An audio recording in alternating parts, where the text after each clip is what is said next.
Hello guys, welcome to back my YouTube channel. मैं doctor Rajesh Kumar Tiwari आज फिर उपस्थित हुआ हूँ एक नए टॉपिक के साथ। आज का टॉपिक है व्हीटस्टोन ब्रिज। ये बहुत ही इम्पॉर्टेंट टॉपिक है। इसके बेस पर न्यूमेरिकल भी बहुत पूछे जाते हैं। व्हीटस्टोन ब्रिज किरचॉफ्स लॉ पे काम करता है। किसके बेस पे? Kirchhoff's law.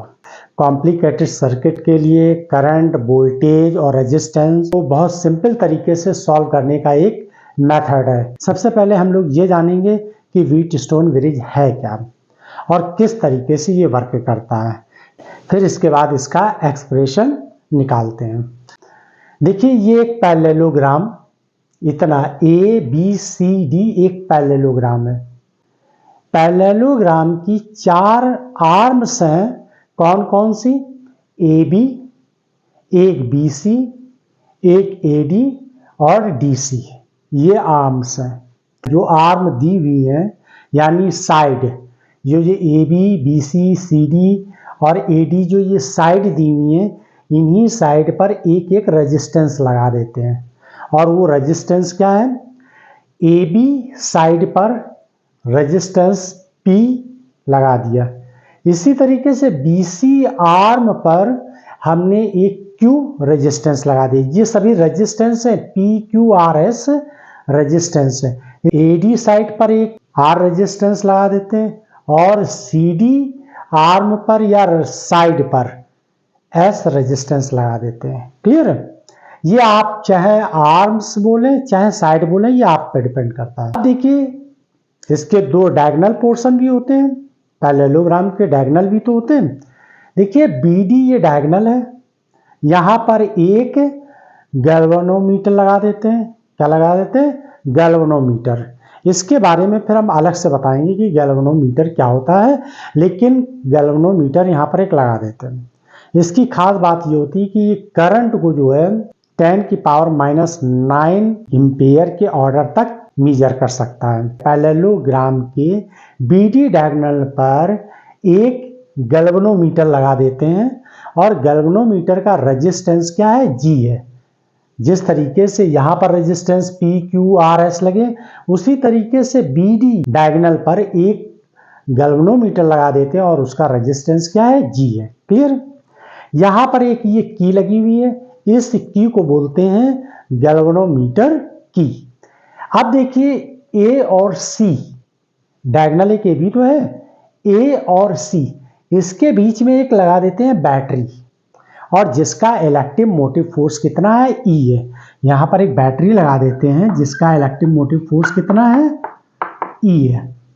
क्लियर है? कुछ जगह सेल भी कह सकते हैं। चाहे आप सेल लगाएं चाहे आप बैटरी लगाएं। अगर हम यहाँ सेल लगा देंगे तो सप्लाई यानी एनर्जी कम मिलेगी, और अगर हम बैटरी लगा देंगे तो एनर्जी ज़्यादा सप्लाई होगी। ये डिफरेंस है। यहाँ पर भी एक की लगी हुई है जिसे हम बैटरी की बोलते हैं। क्लियर है?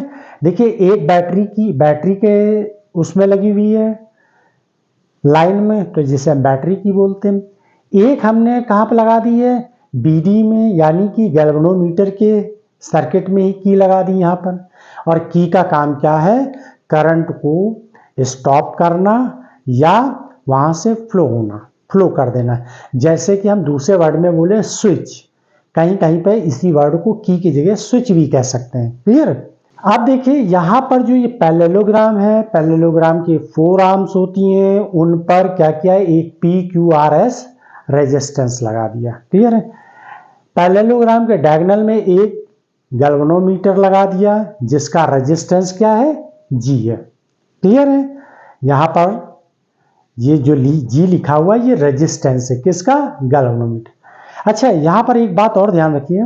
जो हमने BC में कनेक्ट करी है बैटरी, वहां पर जो ये बैटरी कनेक्ट की है, इसका इलेक्ट्रिक मोटिव फोर्स तो ये है, लेकिन इंटरनल रेजिस्टेंस कैसा है?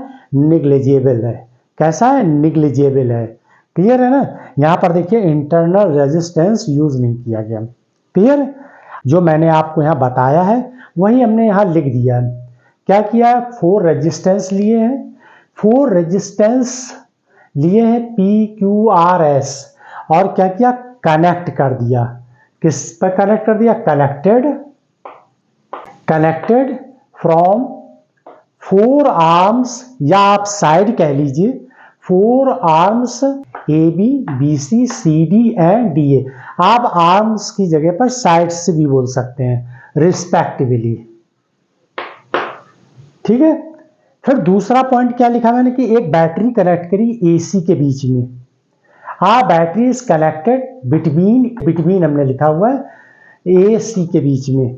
AC के बीच में एक बैटरी कनेक्ट कर दी जिसका इलेक्ट्रिक मोटिव फोर्स कितना है, यहां पर जो E है वो क्या है, E volt is electric motive force. Electric motive force of battery and internal resistance is negligible.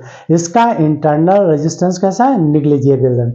इसके बाद थर्ड पॉइंट क्या लिखा मैंने, galvanometer of resistance G is connected between B and D। B और D के बीच में एक गैल्वेनोमीटर कनेक्ट कर देते हैं और जिसका रेजिस्टेंस क्या है, कैपिटल G लिया। व्हेन I स्टडी करंट, अब इंपॉर्टेंट पॉइंट, हम बैटरी से, यानी ये DC लगा हुआ है, बैटरी का मतलब है DC से सप्लाई दे रहे हैं। कहां से दे रहे हैं, DC बैटरी से सप्लाई दे रहे हैं, ठीक है ना। तो I study current supplied by battery. Then जब हम बैटरी से स्टडी करंट पास कराते हैं और वो करंट कितनी है, I, इस बैटरी से स्टडी करंट पास कराते हैं, क्लियर है। यानी कि अल्टरनेट करंट नहीं पास करा रहे, कौन से, DC करंट पास करा रहे हैं, क्लियर है। अच्छा एक बात और ध्यान रखिए, जैसे हमने PQR रेजिस्टेंस लगाए, इसी जगह पर आप इंडक्टेंस भी लगा सकते हैं और इसी तरीके से इस पर आप क्या लगा सकते हैं, कैपेसिटर भी लगा सकते हैं। यानी कि ये रेजिस्टेंस, कैपेसिटर, इंडक्टेंस तीनों के लिए एप्लीकेबल है। जैसे किरचॉफ्स लॉ में भी इंडक्टेंस भी लगा सकते हैं, कैपेसिटर भी लगा सकते हैं और रेजिस्टेंस लगा सकते हैं। बेसिकली जो है पहले रेजिस्टेंस लगाकर इसकी स्टडी करते हैं। अब देखिए यहां बैटरी I से पॉजिटिव टर्मिनल से एक करंट, स्टडी करंट फ्लो होती है, फ्लो कराते हैं और वो क्या होती, कहां जाती है, पॉइंट A पर, यानी ये पैरेललोग्राम के पॉइंट A पर आती है इस जगह। अब यहां से करंट क्या होगी, 2 पार्ट में डिस्ट्रीब्यूट हो जाएगी। एक ब्रांच लेंगे AB में चली जाएगी और दूसरी ब्रांच AD में चली जाएगी। यानी एक करंट अगर यहां पर I1 करंट AB ब्रांच में अगर करंट I1 जाएगी तो इसमें कितनी डिस्ट्रीब्यूट होगी, इसमें डिस्ट्रीब्यूट होगी I माइनस I1, क्लियर है ना। देखिए यहां से I करंट जा रही, जब यहां I1 चलेगी तो यहां बची कितनी, I माइनस I1। भाई I में से ही तो माइनस I1 करेंगे तो ये इधर आ जाएगी, किसमें, R रेजिस्टेंस, यानी इस ब्रांच में आ जाएगी, क्लियर। फिर देखिए जब ये I1 करंट आगे बढ़ेगी तो फिर इसको 2 ब्रांचेस फिर मिलेगी, 2 ब्रांचेस फिर मिलेंगी। तो एक करंट गैल्वेनोमीटर में चली जाएगी, एक करंट तो गैल्वेनोमीटर में चली जाएगी, तो यहां पर ये करंट क्या हो जाएगी, IG हो जाएगी, क्लियर है। और बाकी बची करंट क्या होगी, यानी Q वाली ब्रांच, यानी इस ब्रांच में चली जाएगी जहां पर रेजिस्टेंस क्या लगा है, Q लगा हुआ। तो यहां पर करंट आ जाएगी I1 माइनस IG, यानी ये करंट किस आर्म में, यानी किस साइड में फ्लो होने लगी, BC साइड में फ्लो होने लगी, क्योंकि वहां रेजिस्टेंस Q लगा हुआ है, ठीक। अब देखिए यहां से ये करंट IG आएगी इस ब्रांच से जहां पे गैल्वेनोमीटर लगा हुआ है और दूसरा यहां से ये करंट आएगी। तो किरचॉफ के फर्स्ट लॉ के अकॉर्डिंग, यानी करंट लॉ के अकॉर्डिंग, ये दोनों, एक करंट यहां से आ रही, एक करंट यहां से आ रही है, तो ये दोनों इंटर करेंगी और कहां चली जाएंगी, D से C वाली ब्रांच में चली जाएंगी। यही तो किरचॉफ का करंट लॉ होता है कि 2 ब्रांच से आए और तीसरी ब्रांच से चली जाए करंट, यानी entering current equal to leaving current होती है। तो इन दोनों का सम कर दीजिए, तो यहां से करंट क्या आ रही है, I माइनस I1 आ रही, यानी इस ब्रांच से कौन सी करंट आ रही, I माइनस I1 आ रही, और यहां से कितनी आ रही है, IG, तो ये दोनों ऐड हो जाएंगे, तो ये हो जाएगी IG। अब ये करंट S जहां रेजिस्टेंस लगा है वहां होते हुए कहां पहुंच जाएगी, C पर, और एक करंट कहां से आ रही है, I माइनस आई जी, यहां पर आके मिलेगी। तो ये दोनों करंट जब यहां मिलेंगी तो फिर किरचॉफ्स का फर्स्ट लॉ लगेगा, इन दोनों का सम होगा और इस जगह आ जाएगा। तो यहाँ क्या कितनी करंट आ जाएगी, आई आ जाएगी। देखिए I minus I one plus I G और I one minus I G add करेंगे तो यहाँ करंट कितनी आ जाएगी, आई आ जाएगी। और यही तो होता है सर्किट में। किरचॉफ्स लॉ में भी आपने देखी, जितनी बैटरी या सेल से करंट जाती है, इंटर करती है सर्किट में, उतनी ही करंट बाहर आती है। ये ध्यान रखिएगा। अगर आपने जो सर्किट डायग्राम लिया है उसमें अगर आपने जो करंट इंटर कराई है वही उसी सेल को वही करंट अगर आप दे रहे हैं तो इसका मतलब है कि आपका करंट डिस्ट्रीब्यूशन सही है, अदरवाइज रॉन्ग है। अगर यहां से करंट आपने आई पास कराई और यहां आई नहीं मिल रही, कोई और वैल्यू मिल रही है, तो इसका मतलब है कि आपने करंट डिस्ट्रीब्यूशन कहीं ना कहीं गलती कर दी है। क्लियर है। अब इसमें क्या करेंगे, अप्लाई करेंगे कौन सा, किरचॉफ्स लॉ अप्लाई करेंगे। जब किरचॉफ्स लॉ अप्लाई करेंगे तो क्या होता है, किरचॉफ्स लॉ में क्लोज्ड लूप या मैश या क्लोज्ड लूप, चाहे आप क्लोज्ड लूप बोले चाहे मैश बोले, तो हम यहां पर दो मैश ले लेते, एक ये है क्लोज लूप, एक क्लोज लूप ये है। जब हम इसमें किरचॉफ्स लॉ अप्लाई करेंगे तो क्लोज्ड लूप लेंगे। तो क्लोज्ड लूप देखिए क्या है, ए बी डी, ए, ये हो गया फर्स्ट क्लोज्ड लूप, ये क्या हुआ first closed loop. Second closed loop क्या है, बी सी डी बी, ये हो गया सेकंड क्लोज्ड लूप। और थर्ड क्लोज्ड लूप क्या होगा, ए डी सी और वापस ए पर आ गए तो ये हो गया थर्ड क्लोज्ड लूप। क्लियर है। तो ये तीन क्लोज लूप की हेल्प से हम क्या करेंगे, इसका एक्सप्रेशन निकालेंगे। क्लियर है। जो यहां सबसे इंपॉर्टेंट बात ये है कि यहां पर ये दो की बनी हुई है, जब हम इसका एक्सप्रेशन निकालेंगे तो इस पॉइंट को ध्यान रखिएगा, एक की यहां लगी एक की यहां लगी है। सबसे पहले हम बैटरी की को प्रेस्ड करेंगे, दाब देंगे, तो क्या होगा, करंट फ्लो होने लगी। आप ध्यान रखिएगा, जब करंट फ्लो होगी तो एक इस पाथ पे चलेगी और एक इस पाथ पे चलेगी, यानी एक इस ब्रांच में जाएगी और एक इस ब्रांच।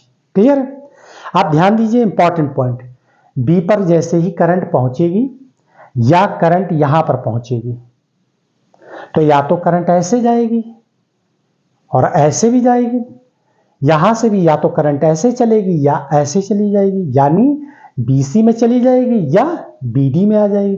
या फिर ये भी तो हो सकता है यहां से करंट आए, डी से बी चली जाए और डी से सी चली जाए। लेकिन मैंने यहां की को प्रेस नहीं किया, यानी नहीं दाबा। जब इसको नहीं दाबा तो इसका मतलब ना करंट ऐसे जाएगी ना करंट वहां से आएगी वापस। तो इस सर्किट में जब कोई करंट नहीं फ्लो होगी तो उस केस में क्या होगा, IG बराबर 0 हो जाएगा। IG बराबर 0 हो जाएगा, क्योंकि इसमें जब करंट ही नहीं आ रही है तो IG करंट 0 हो जाएगी। क्लियर है ना। तो ये कंडीशन दो तरीके से हम ले सकते हैं, या तो हमारा यहां और यहां B का और D का पोटेंशियल इक्वल हो जाए, या तो B का पोटेंशियल और D का पोटेंशियल इक्वल हो जाए और फिर हम प्रेस्ड कर दें, और जब पोटेंशियल इक्वल है तो फिर तो करंट फ्लो ही नहीं होगी, पोटेंशियल डिफरेंस होगा तभी करंट फ्लो होगी। अब अगर दोनों बी और डी का अगर पोटेंशियल इक्वल हो जाए, बी पॉइंट का भी पोटेंशियल और डी पॉइंट का भी पोटेंशियल अगर इक्वल हो जाए तो भी IG 0 हो जाएगी, और फिर हम प्रेस्ड कर देंगे तो कोई करंट फ्लो नहीं हुई। तो इसका मतलब है कि बी और डी का पोटेंशियल 0 है। तो फिर करंट क्या होगी, फिर यानी कि इधर ना जाके पूरी ये जो I1 करंट है वो इधर चली जाएगी और ये वाली करंट इस ब्रांच में चली जाएगी। क्लियर है ना। आप देखिए इसका expression, applying Kirchhoff's second law, किसमें, फर्स्ट लूप, यानी ये फर्स्ट लूप, और डायरेक्शन हमने ऐसे बना दिया। ये आप फ्री है कि आप चाहे तो डायरेक्शन ऐसे ले लें, चाहे आप क्लॉकवाइज ले लें, चाहे आप एंटी क्लॉकवाइज ले लें। मैंने कैसे ले लिया, क्लॉकवाइज ले लिया। देखिए ये ऐसे चला ना तो घड़ी ऐसे तो चलती है, तो हमने ऐसे बना लिया यानी क्लॉकवाइज है। तो क्लॉकवाइज डायरेक्शन लिया तो कहां से हमने शुरू किया, ए बी डी ए, यानी ये क्लोज्ड लूप ले लिया। तो closed loop A B D A, यानी कि हम चले कहां से, ए बी डी ए, और ऐसे ही हम चलेंगे। क्लियर है। अब यहां पर किरचॉफ्स लॉ अप्लाई करेंगे। देखिए जब हम ए से बी पर चले तो देखिए जिस डायरेक्शन में हम चल रहे हैं ऐसे तो चल रहे हैं भाई, ऐसे तो घूम के आ रहे हैं, और उसी डायरेक्शन में करंट फ्लो हो रही इस रेजिस्टेंस में। तो जब दोनों सेम पाथ पर होती हैं तो देखिए यहाँ के केस में क्या होता है, यह रेजिस्टेंस के केस में ये हाई पोटेंशियल होता है और ये लो पोटेंशियल होता है। तो यहाँ पोटेंशियल ड्रॉप है। क्लियर है। तो जब पोटेंशियल ड्रॉप है तो नेगेटिव आएगा साइन, यहाँ माइनस पी आई, ये आ जाएगा रेजिस्टेंस एंड करंट। क्लियर है। और कैसा आएगा, नेगेटिव, क्योंकि जिस डायरेक्शन में करंट फ्लो होती है, ये ध्यान रखिएगा, रेजिस्टेंस में करंट जिस डायरेक्शन में फ्लो होती है तो उसका यहां पर देखिए हाई पोटेंशियल होता है, यहां लो पोटेंशियल होता है, और हम क्या कर रहे हैं उसी डायरेक्शन में चल रहे हैं, हाई से लो जा रहे हैं तो पोटेंशियल ड्रॉप हो रहा है। तो इसीलिए यहां पर नेगेटिव PI1 लिखा। अब आइए इस डायरेक्शन में, इस डायरेक्शन में आते हैं। जब इस डायरेक्शन में आएंगे तो यहाँ का रेजिस्टेंस क्या लिखा है, G लिखा हुआ है, और करंट कितनी I है। देखिए जिस डायरेक्शन में करंट है उसी डायरेक्शन में हमारा पाथ है जो मैंने माना है, तो ये भी निगेटिव हो जाएगा। तो माइनस कितना हो जाएगा, GIG। क्लियर। अब देखिए यहां चलिए इस डायरेक्शन में, अब ये इस वाले ब्रांच में आइए, इसमें ध्यान दीजिए, हम जा ऐसे रहे हैं और करंट ऐसे आ रही है, हम जा ऐसे रहे और करंट ऐसे आ रही। तो मैंने क्या बताया था, जिस डायरेक्शन में करंट चलती है ये क्या है, हाई पोटेंशियल, ये है लो पोटेंशियल, लेकिन हम जा तो ऐसे रहे, उल्टा चल रहे हैं। प्लस करंट रेजिस्टेंस कितना R है और करंट कितना I minus I1 equal to 0, क्योंकि इसमें कोई भी बैटरी या सेल नहीं लगी हुई है। इस देखिए इस लूप में कहीं बैटरी और सेल नहीं दिखाई दे रही। क्लियर। इसी तरीके से हम सेकंड का केस लगा लें, यहां पर भी हम इसी तरीके से चलेंगे। कैसे चलेंगे, क्लॉकवाइज। क्लियर है। तो क्लोज लूप सेकंड क्या है, close loop B C D B, B D C B। Clear है।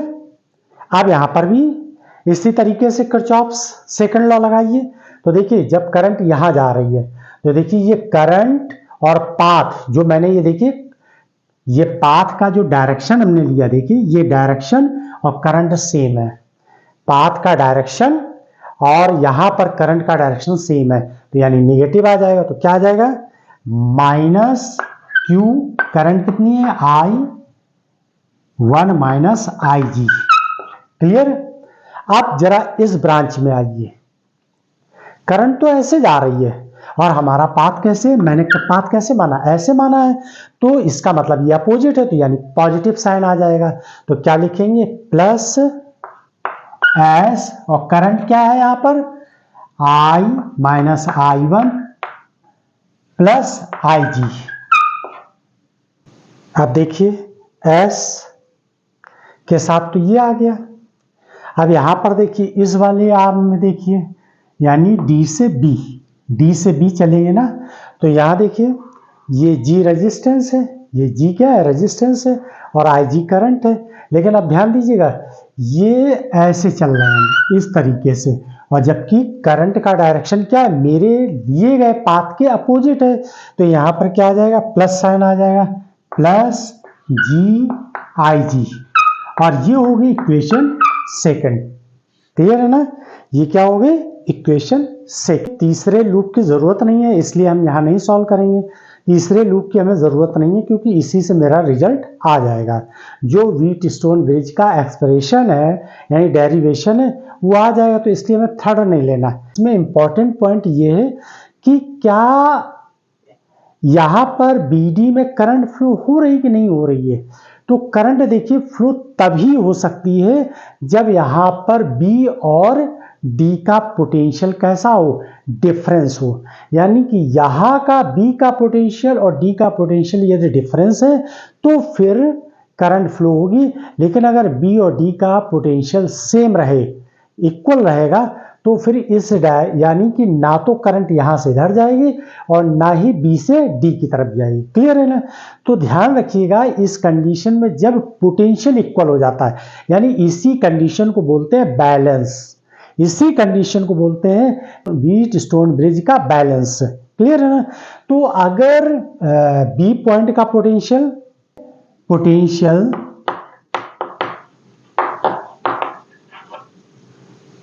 बी यहां का V B and V D are equal, अगर इक्वल हो गया तो पोटेंशियल डिफरेंस कैसा हो जाएगा, V minus V D equal to 0। यानी ये कंडीशन होगी, यहां का पोटेंशियल और यहां का पोटेंशियल इक्वल हो जाए तभी बैलेंस होगा। और इस कंडीशन में I जी इक्वल टू कैसे हो जाएगी, 0 हो जाएगी, क्योंकि करंट तभी फ्लो होता है जब पोटेंशियल डिफरेंस होता है। क्लियर है ना? पोटेंशियल डिफरेंस होता है तभी करंट फ्लो होती है, अदरवाइज करंट फ्लो नहीं होती। बी डी में कोई करंट फ्लो नहीं होगी और इस कंडीशन में क्या हो जाएगा, बैलेंस हो जाएगा। इस कंडीशन में जब ये बैलेंस हो जाते हैं तो इसका एक्सप्रेशन क्या आता है वो निकाल लेते हैं। तो देखिए, इक्वेशन फर्स्ट और सेकंड दोनों ले लीजिए और इन इक्वेशन दोनों में, इक्वेशन फर्स्ट एंड सेकंड, इन दोनों में आई जी इक्वल टू 0 पुट कर दीजिए। तो यहां लिख दीजिए putting the value in equation first और सेकंड, और आई जी इक्वल टू 0 पुट कर दीजिए। तो देखिए, इसमें जहां पर आई जी लिखा हुआ है वहां 0 पुट कर दीजिए। देखिए, यहां आई जी 0 पुट करेंगे तो ये वाला टर्म कैंसिल हो जाएगा। अब क्या आ गया, माइनस पी आई वन, और ये क्या आ जाएगा, प्लस आर ब्रैकेट के अंदर i minus I one equal to 0। ये आ गई इक्वेशन, और ये इक्वेशन कौन सी हो जाएगी, थर्ड। इस इक्वेशन को हम नाम दे दें थर्ड इक्वेशन। क्लियर है? इसी तरीके से इसमें भी पुट कर दीजिए। यहाँ ये वाला टर्म कैंसिल हो जाए क्योंकि आई जी क्या है, 0 है, तो ये कैंसिल हो गया। यहाँ पर भी आई जी 0 पुट कर दीजिए, यहाँ पर भी आई जी 0 पुट कर दीजिए, तो क्या आ जाएगा, minus Q I one plus, ये क्या आ जाएगा यहाँ पर, प्लस एस और ब्रैकेट के अंदर i minus I one equal to 0, और ये इक्वेशन हो गई फोर्थ। क्लियर है ना? बाकी टर्म तो 0 हो जाएंगे, जहां आई जी 0 पुट करेंगे तो यही बचेगा। अब क्या करेंगे, इसको इस साइड ले जाइए, तो P I equal to R I minus I one. देखिए, इसको इस टर्म को इधर ले जाएंगे आर वाले को, तो यहाँ माइनस आ जाएगा और ये माइनस माइनस कैंसिल हो जाएगा, तो ये आ जाएगा। अब इस इक्वेशन को नाम दे दीजिए, ये थर्ड, फोर्थ, फिफ्थ।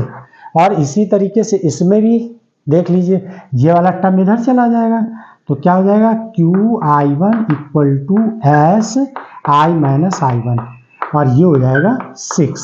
क्लियर है? अब फिफ्थ में 6 से डिवाइड कर दीजिए, तो P डिवाइडेड, तो अब क्या आ जाएगा, P I one upon Q I one equal to R I minus I one upon S I minus I one. ये और आई वन कैंसिल हो गया। क्लियर है? ब्रैकेट में देखिए आई माइनस आई वन लिखा है, यहाँ पर भी वही चीज लिखी, यहाँ आई वन है, यहाँ आई वन है, कैंसिल हो गया।